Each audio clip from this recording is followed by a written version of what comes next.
In this video, we're going to take a look at some objects that we can use for number management in Max: select, Routepass, and route.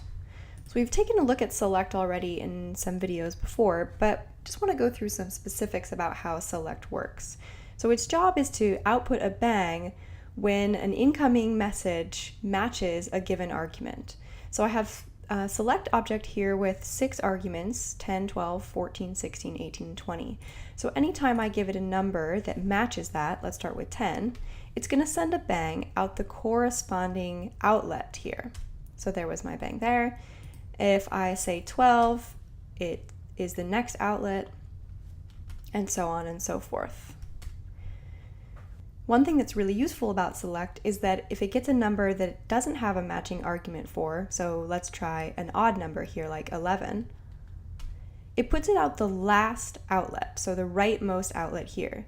So I can look for specific things, and if I don't find it, I can send it out here. It sends the actual number through, not a bang, and then I can do some more processing later on this stream of data. So that's really useful. And that actually is true for all of these objects that we're talking about today. The rightmost outlet continues the flow of data. So let's look at an example here of using the select object with also a key object up here. So key is just reporting keystrokes on my computer keyboard. So when I type, it gives me a specific number. And these are ASCII numbers that key is reporting. So in this case, when I type the letter A, I get 97.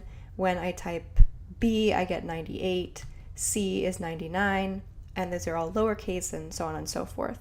So here I've made this little keyboard. So when I press the letter A, that's the number 97. I'm using the select object to look for this value that I know that A has, which is 97, and then send out a bang out this outlet here, the first one. And then I'm using the bang to trigger a message that I've already typed in a specific number. And in this case, I'm using MIDI, so I've set up a little MIDI keyboard here, and the number 60 is setting the pitch value. So when I press A, I get 60 sent into my keyboard, which is middle C.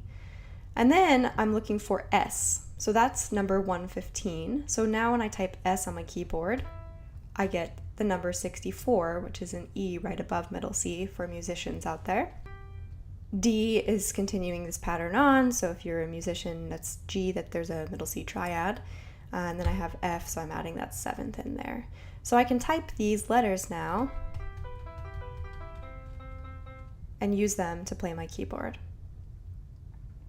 So one thing you might be wondering is if there's an object that will actually pass the number through that I'm looking for, because select is just saying, hey, yep, I got that number, here's a bang.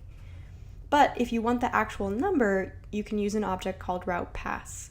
So Routepass does essentially the same thing that select is doing. It's looking for a stream of data coming in, and it's matching it to arguments. Except Routepass actually passes the data through.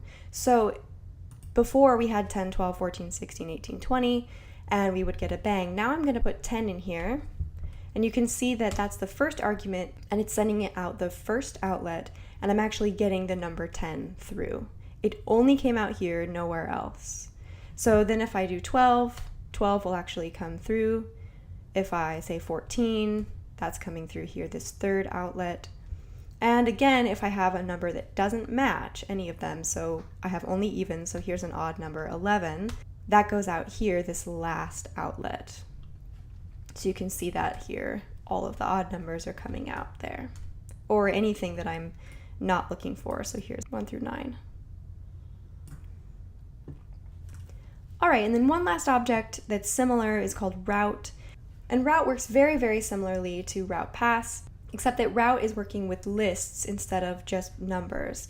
So lists are when you have multiple symbols or multiple numbers in one message put together. So you can see this message box here with a 4 and then a 213. I have a bunch of them set up. They're pairs of numbers. So in Max, we call these lists.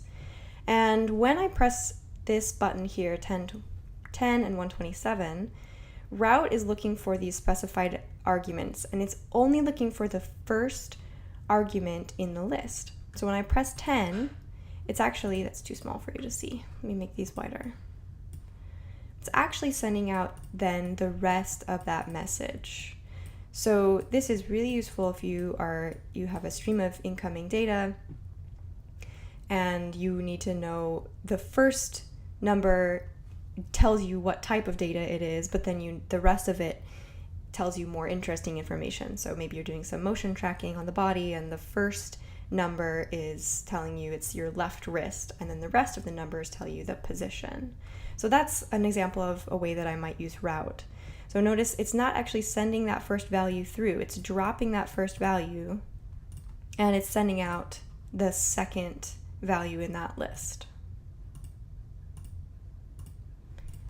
And then it works in the same way with that last outlet, where if it gets a number that it doesn't match, so here's 4, it actually sends that whole message through that last outlet here. And the reason you can't see that is because I have an integer box hooked up displaying the data. So those are only capable of showing one number at a time. So it just says the 4. But if I were to have a message set up here, then you could see that it would print out the whole thing.